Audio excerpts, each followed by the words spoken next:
In 2012, for the first time since the 16th century, the accumulated defense budgets of Asia have passed those of Europe. So it really probably is a turnover point that has no real precedent in history. Defense budgets across Europe today are barely a half or a third, sometimes a fourth of what they used to be during the Cold War. And it's the same for the size of the militaries and most of their capabilities. Just to take a few examples, for instance, the Norwegian army used to have 13 brigades, now they have 1. The French Air Force used to have more than 500 combat planes. In a few years from now, they're going to have 220, something like that. So the process of declining defense budgets has come very far and has translated into very significant cuts in military capabilities all across the continent. Most likely, once the worst effects of the economic crisis are over, we will see some of those military budgets go up. However, they will not return to their Cold War level, that is for sure. So it will be very difficult to absorb all the losses that have been accumulating during the crisis.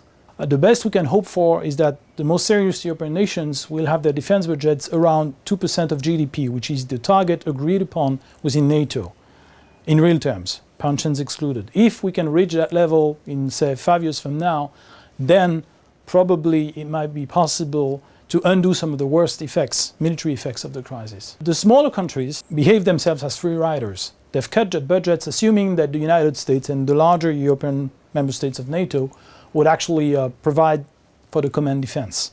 So with a few exceptions like Estonia, most smaller countries have their budgets around 1% of GDP and sometimes even lower than that. A lot of people are looking towards an increased cooperation between European states, whether through an EU or NATO channel or even in bilateral fora, to improve the situation. Since we are not able to spend more, maybe by spending in a smarter way together, we can actually get better capabilities or more advanced capabilities. It's not realistic on the short term if what you have in mind is a very large forum like the EU or NATO.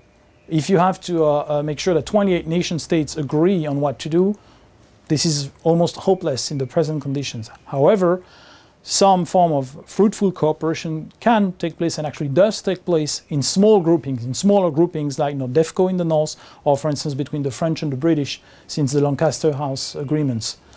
So this is what we should try and look for, minilateral arrangements, and at least on the short term, this is probably the best venue for defense cooperation across Europe.